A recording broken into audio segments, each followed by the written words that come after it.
When my husband suddenly passed out, I thought the worst was over.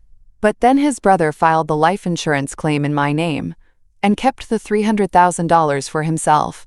But what he didn't realize, I might be grieving, but I'm not stupid. I was still learning how to breathe again without Mark beside me.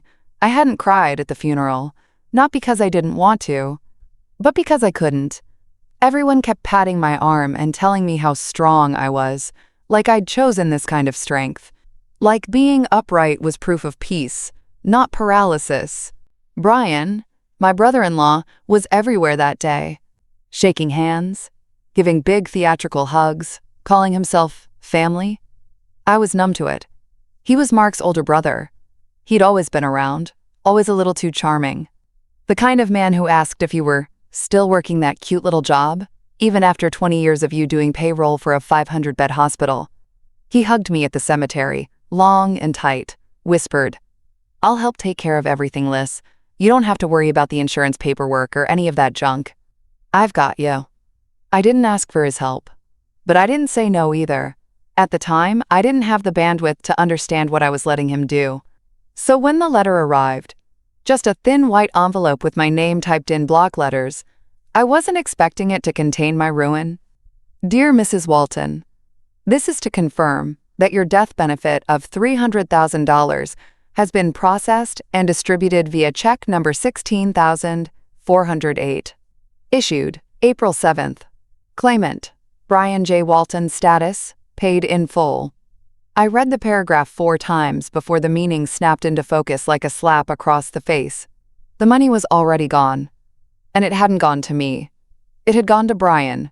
I didn't scream. I didn't throw the envelope. I just blinked. My fingers went cold. My ears rang so loud, I thought the house alarm had gone off. I reread the name. Claimant, Brian J. Walton. He'd filed the claim. Under my name. Cashed the check. And walked around like nothing had happened. Later that night, I called him. He picked up on the second ring, sounding like he'd been waiting for it. "Lisa, hey," he said, a little too casual. "Listen, I meant to tell you. I filed everything on your behalf. They probably just sent you the confirmation by mistake. These companies never get the mailing stuff right. You filed under your name," I said. My voice sounded wrong, like it was coming through a fan. He chuckled. No. It was just a processing thing. Your name is on it too. Probably some clerical fluke. I'll look into it. Brian, I said slowly, did you cash the check? A pause. Then, don't be dramatic, Liz. It's all in the family. We'll sort it out. Click. He hung up. I didn't sleep that night. I lay in bed staring at the ceiling fan, watching it spin like the last month of my life. Funeral casseroles, condolence cards, whispered apologies in hospital halls. The only constant had been Brian. Always there, always helping. Helping. Himself, apparently. The next morning, I sat at the kitchen table with a yellow legal pad and my old metal filing box, the one Mark used to call my clutter trap. It held a decade of dusty utility bills, birthday cards, and yes, insurance documents. I was halfway through the pile when my daughter Maya came in, still in her sleep shirt, her curly hair in a wild halo. "Mom?" she asked cautiously. "You okay?" I looked up, blinking fast. "Do we still have that printer? The one I used for the PTA bake sale?" She blinked at me, confused. "Yeah, why?" "Because your uncle's about to learn something," I said, tapping my pen against the pad. "About women who keep receipts." Maya padded in, sat beside me, and read the letter. Then reread it. Her eyes went wide. "Wait, he stole the insurance money? That's exactly what he did. But how would they even give it to him? You're the spouse, the beneficiary." I shook my head. "That's what I'm going to find out. And here's the thing. I wasn't always a receptionist. I started as a billing coordinator, then shifted to admin, then night shift front desk. Somewhere along the way, after Mark's first surgery, I started taking those free classes they offered hospital staff, just something to do when I couldn't sleep. Forensic accounting, fraud detection, internal audit practices. It wasn't glamorous, but it stuck with me. Numbers told stories. They didn't lie, people did. And Brian? He was practically a TED Talk on how to lie with a smile. That afternoon, Sandra, our HR clerk, stopped by my desk. She leaned in like she was telling me who spiked the punch. "You doing okay, Lisa? I heard about the letter." My head snapped up. "How did you know?" Her expression shifted, regret mixed with gossip. "Brian came by last week. Said you wanted him to speed up the process. Told me to fax your death claim forms from your HR file." I felt my stomach drop. "My signature?"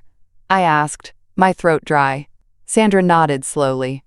"Yeah, but it looked weird. You usually loop the L on your name. This one was just a scribble.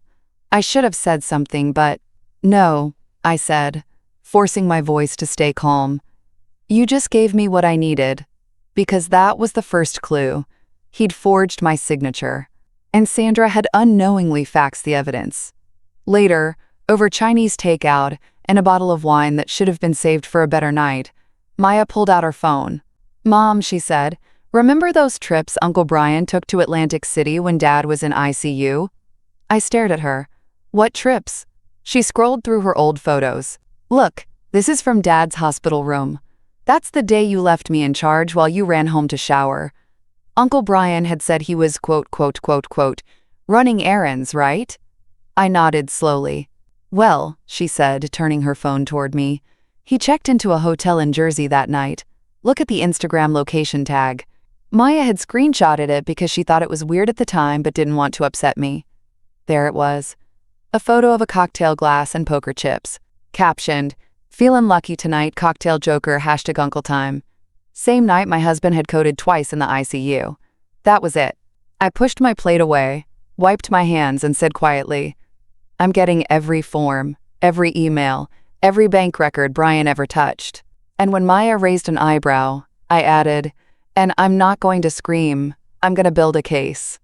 Next stop, Mr. Kellogg, the probate lawyer who handled Mark's will. He was quiet, gray-haired, and moved slower than molasses in January. But he had one hell of a memory, and when I told him what I suspected, he simply nodded once and said, "Then let's dig, Mrs. Walton, carefully." It started with a spreadsheet. Nothing fancy. Just one column for dates, another for transaction amounts, and a third for notes, forged forms, falsified emails, late-night deposits that didn't match any pay stub Brian had ever earned. I worked on it at night, after the house was quiet, after Maya had gone to bed, and the dog was curled by the door like some silent little guardian.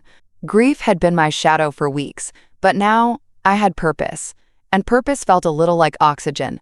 I called the bank where the insurance check had been issued. I expected red tape. But then I got Leslie, a clerk with a sharp voice and zero patience for fraud. I told her I was the widow in question, that I never received the payout. After a long pause, she said, "Hold on a minute." When she came back, her voice was different, hesitant. "There's a scanned image of the deposited check," she said. "It was cashed in person, at our Atlantic City branch." Of course it was. "Do you have the endorsement signature?" I asked. She hesitated. "I shouldn't share this, but yeah, it's not yours. It's his. Plain as day." "And the account he deposited it into?" "Joint account under his name and a business partner. No mention of you." "Can I request a copy?" "You can. But it'll take a few days to process." "Good," I said, my voice suddenly calm. "I'll wait. And when it's ready, I'll bring a lawyer." Mr. Kellogg was slower than the system, but 10 times more dangerous. While I tracked the money, he tracked the motive. That's when he asked the question that turned everything on its head. "Lisa, when did Brian start helping with Mark's paperwork?" I blinked. "I don't know. A year ago, maybe?" He nodded, tapping his pen. "Right around the time Mark added you as the sole beneficiary?" I froze. I never told Brian about that. "But someone had to submit the update forms," Kellogg said, eyes narrowing. "And those forms went missing when Mark passed." That's when it hit me. Brian hadn't just forged documents after Mark's death. He'd been preparing for it while Mark was still alive. That night, I stayed up scrolling through old emails, and in my inbox, buried beneath spam and meal coupons, was a notification from a year ago. Your life insurance update has been submitted.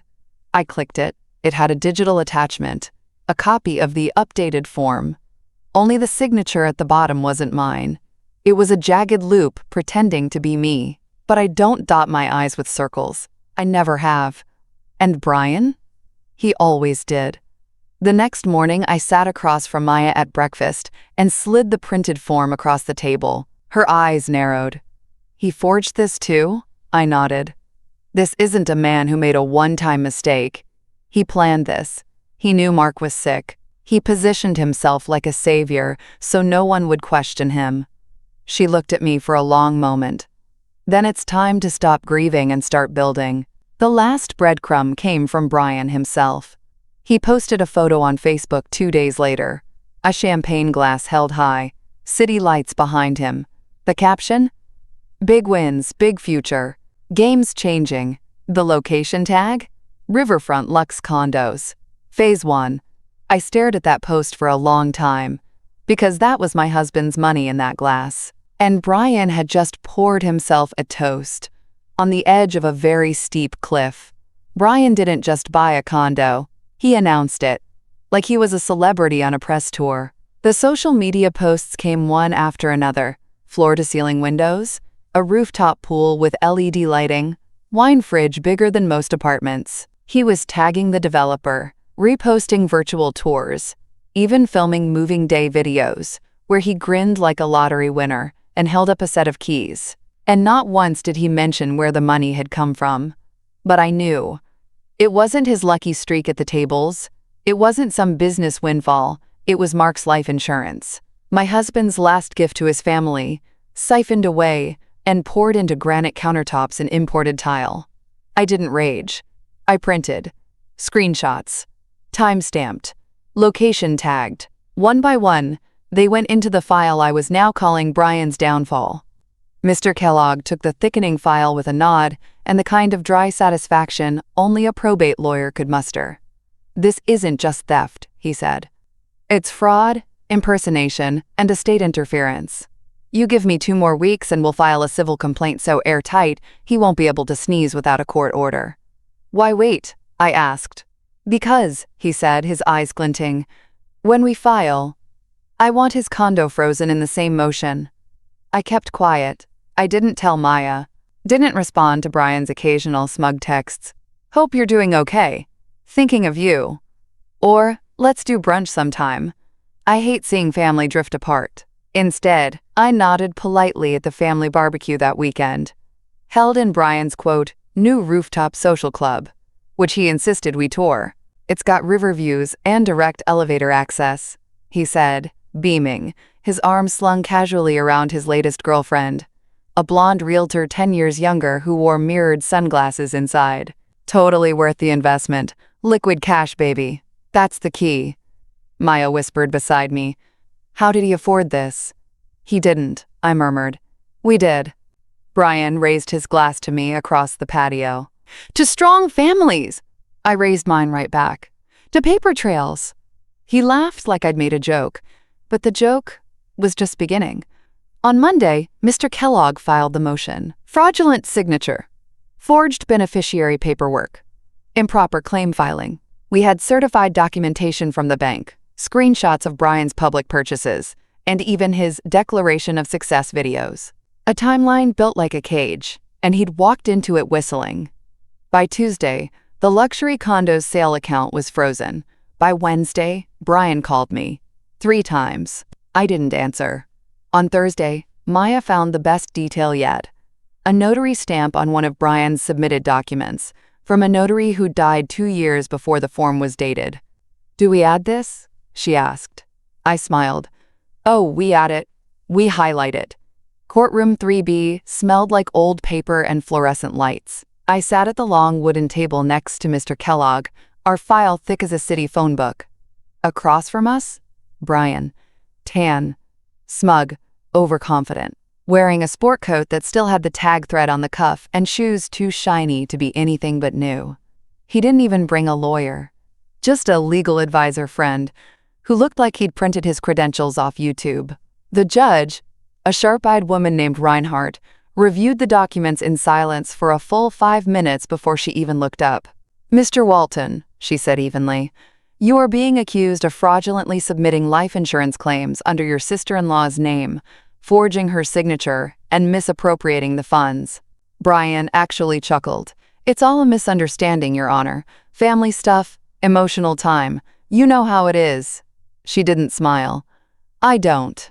Mr. Kellogg rose. Calm. "Steady. Your Honor, we have evidence that Mr. Walton forged the signature of my client on an insurance disbursement form, that he deposited the $300,000 check into an account under a false business entity, that he misrepresented himself as acting on behalf of the widow, while in fact he was gambling and purchasing luxury property." He laid out the documents, one by one. Emails, bank logs, screenshots of Brian's posts, a notarized statement from the notary's widow confirming her husband had been dead for 2 years when his stamp approved the insurance claim. Brian's smirk slipped, just a little. The judge flipped through the documents, then turned her gaze on Brian. "Mr. Walton, do you deny depositing the funds into a private account?" "No, but do you deny submitting a form bearing Mrs. Walton's forged signature?" "Well, she knew about it, kinda. I mean, I told her I'd handle things. She didn't stop me." "So you're saying silence is consent? That's a dangerous defense." Brian shifted, clearly sweating now. Then I stood.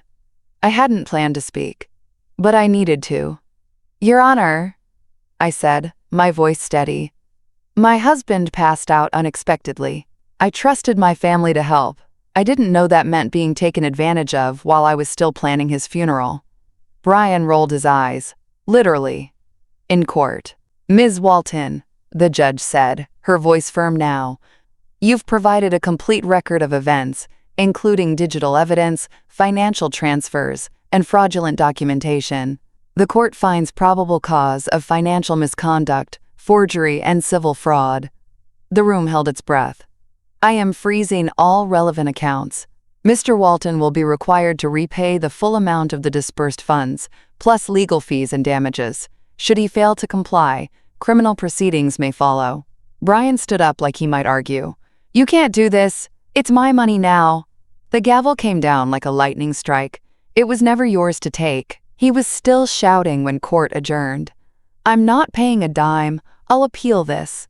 I'll call the papers. You're all a bunch of liars. She wanted me to handle it."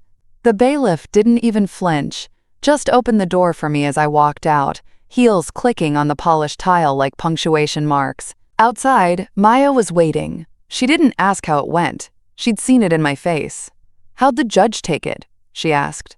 I smiled, slow and satisfied. She hit the gavel twice. By the time I got home from court, Brian had already changed his narrative. He wasn't a thief anymore. No. Now he was the victim of a family vendetta. He posted a long, unhinged rant on Facebook, something about witch hunts, jealous widows, and how I used my grief like a weapon. The comments were a mess. A few distant cousins chimed in with vague, "praying for you" replies. His girlfriend posted a broken heart emoji. And one of his old poker buddies said, "That's rough, man. You always had a big heart." I didn't respond, but I did screenshot everything. Brian started calling family next. Barbara, Mark's aunt, called me in tears. "He said you're trying to ruin him, that you're holding a grudge about some money he accidentally filed under the wrong name. I just don't know who to believe, Lisa." I didn't flinch. "Would you like me to email you the judge's ruling?" I asked gently. "Or the copy of the forged notary stamp?" Silence. Then, "He forged a notary?" "Yes, ma'am. From a man who'd been buried 2 years when that stamp was dated." She gasped. I heard the shift in her voice. I'd heard it before, from patients at the hospital who'd just gotten their diagnosis. The second they realized the story they were told wasn't the truth. Then came Sandra, from HR, again. "You won't believe this," she said, practically whispering into the phone. "Brian just called the hospital, told them you'd be, quote, taking time off for mental health, and he could sign any payroll forms on your behalf. Said he's your legal proxy." I nearly dropped my tea. "Did you believe him?" "Honey, please. I put him on hold and reported him to compliance. The final straw came from a small local newspaper, the kind that still runs church bake sales and prom king announcements. The headline hit their Facebook page late Friday night. Widow outsmarts family fraud. Local woman reclaims life insurance after forgery scandal. My name was mentioned gently. No photo. Just LW, a longtime community member and hospital worker, who had meticulously built a legal case against her brother-in-law, recovering a six-figure payout. But the story pulled no punches on Brian. By Saturday morning, it had 238 comments and counting. The top one? Men like this think they'll never get caught. They forget we keep receipts. Brian didn't show his face for a week. His condo, we found out, had been purchased in full. No mortgage. So when the court froze his accounts, he had no way to make tax payments, no way to finance maintenance fees, and definitely no way to keep up the illusion. Maya leaned over her laptop that Sunday, scrolling through Zillow. "Guess what?" she said, grinning. "The riverfront condo is back on the market, listed as a, quote, motivated sale." "Poor guy," I murmured, sipping my coffee.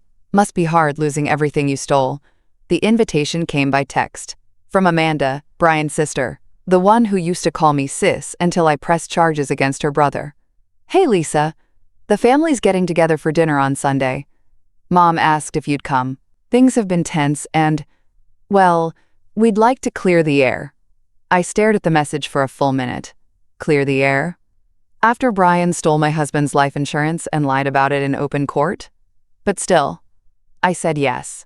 Because sometimes, when the fog clears, you let people see exactly what they've been breathing. It was a potluck. Of course it was. I showed up with a homemade lemon meringue pie and a manila folder in my tote bag. Maya came with me, she insisted. Moral support, she said. What she meant was, witness. The dinner was at Brian's parents' house, a 1970s ranch with plastic runners still on the carpet. I hadn't been inside since Mark's funeral. Everyone went quiet when I walked in. Brian wasn't there. But his parents were. Amanda, Barbara, and two cousins I hadn't seen since our wedding. I smiled politely and placed the pie on the table.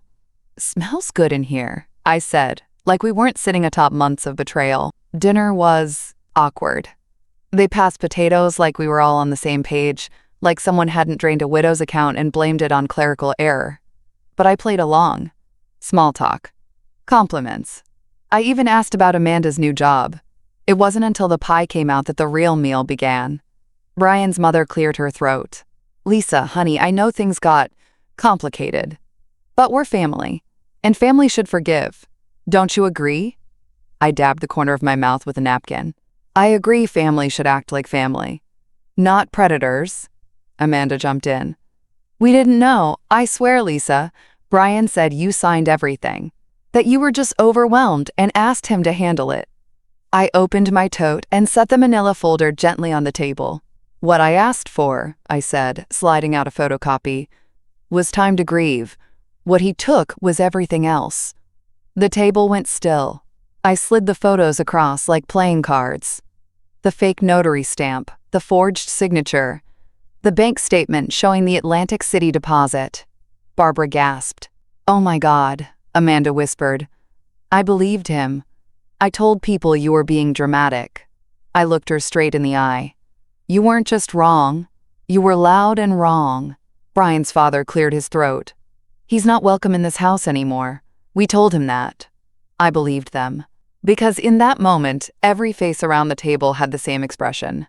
Realization. The kind that only hits when you can't deny it anymore.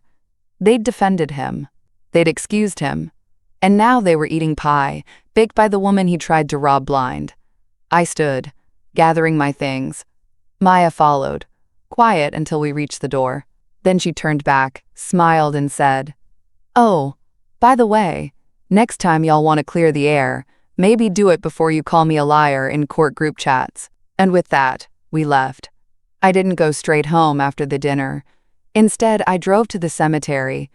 The sun had already dipped low, casting long shadows across the lawn. Mark's grave was tucked near the old willow tree. He always said he liked the way it moved in storms, like it was dancing just to prove it could bend without breaking. I sat on the bench nearby, letting the silence wrap around me. "I did it, babe," I whispered. He thought I'd fall apart, but I didn't. You'd be proud of how quiet I kept, how sharp. I reached into my bag and pulled out a folded document. A check. The reissued payout, fully restored, plus damages and legal costs. Every cent Brian had stolen, plus a little extra for his arrogance. I held it in my hands for a moment. Then, slowly, I unfolded the second paper beneath it. A deposit slip for a brand new college fund. Named in Mark's honor. For students going into healthcare. Kids like Maya, who wanted to make a difference. Not just a paycheck. "You saved lives, Mark," I said softly. "Now you'll help other people do the same." The air smelled like lilacs, the same way it had the day we buried him. I chose to believe that meant something. Later that week, Mr. Kellogg called. "You'll want to hear this," he said, barely able to keep the grin out of his voice. "Brian's latest motion? Denied. Again.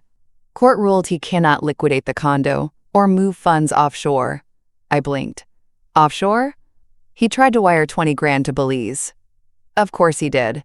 And get this," Kellogg added, "he's representing himself now. Fired the legal advisor. Thinks he can out-argue a judge with YouTube videos." I exhaled through a smile. Let him. And then, like clockwork, he showed up. Not at my house. No, he wouldn't dare. But at my workplace. The front desk at the hospital, where I'd given over 20 years of my life. He stood there, hands in his pockets, sunglasses on indoors, like someone out of a bad crime drama. I was helping check in a patient when I saw him. I didn't stop what I was doing. He waited until I was finished, then stepped up to the counter. "You think this is over?" he said, just above a whisper. "You think you won?" I leaned slightly across the desk, voice calm as tea. "Oh, Brian," I said with a smile. "This wasn't about winning. This was about accountability." He smirked. "You set me up. I kept the receipts." His jaw tensed. "And now," I continued, lowering my voice to match his, "you can either walk out of this hospital, or I can have security escort you out while I file a workplace harassment report. Your choice." He stared for half a beat too long, then turned and walked out. Coward, all the way down to his borrowed confidence. 3 days after he slunk out of my hospital, the calls started again. Not to me. To the family. To his old friends. To anyone who would listen. The story shifted every time. First, I was a vindictive widow who couldn't let go. Then I was manipulated by a greedy lawyer. By Friday, according to his latest version, I had secretly been working with the insurance company all along to trap him. Maya read that one out loud at dinner and nearly choked on her salad. "Oh my God, Mom," she wheezed. "You were a secret agent widow this whole time?" I grinned, sipping my wine. Guess I should get a badge. But beneath the noise, the cracks were showing. I got a message that night from Sandra, the HR clerk who first tipped me off. It was short. "Check Amanda's Facebook." I opened the app, searched her name. The latest post? A selfie from her living room, captioned, "Not all family deserves a seat at your table. Some deserve a seat in court. Hashtag truth wins, hashtag receipts matter." The comments were a firestorm.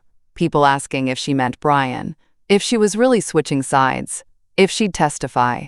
She didn't respond directly, but she liked every comment that dragged her brother. The next morning, Barbara called. I let it go to voicemail. Her message was stiff at first, formal. Then the crack. "I just wanted to say, I'm sorry. We didn't know the whole story. I defended him because he was my son, but I saw the documents. Amanda showed me everything." She exhaled a shaky breath. "I wish Mark were here. He'd have hated all of this." There was a long pause before she added, almost in a whisper, "If you ever want to come for coffee, the door's open." I didn't call her back right away, but I saved the voicemail. By Monday, Brian's reputation was in freefall. The condo sale fell through. Again. His social media accounts went quiet. One of his old poker buddies posted a cryptic status about snakes in the family, and another mutual tagged me beneath it with a single emoji. Receipts. It was out of my hands now. I'd done what I came to do. The world was just catching up. But then, I got a voicemail. Not a Facebook comment, not a text. A real, old-school voicemail. Brian's voice was tight, strained. "You think you won, Lisa? You think this makes you better than me? I know you set me up. And you're not done. I can feel it." I hit delete. Then I opened my laptop, pulled up a certain folder, and clicked forward. Recipient: the Internal Revenue Service. Subject: potential tax fraud, undisclosed real estate and gambling income.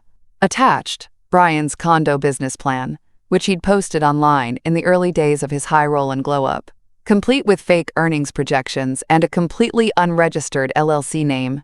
The last sentence of his post had read, "Ain't no paper trail if you don't leave one." He really shouldn't have challenged a widow who files everything. I didn't expect a response right away. The IRS doesn't move quickly. They move quietly. But when they do move, it's like a glacier. Slow at first, then unstoppable. 3 weeks passed. Then I got a letter. Plain envelope. Black and white seal. Return address: Internal Revenue Service. It wasn't addressed to me. It was a courtesy copy from Mr. Kellogg. Inside, confirmation that an investigation had been opened. A formal review of Brian Walton's declared income, gambling losses, and unreported real estate assets. I almost felt bad. Almost.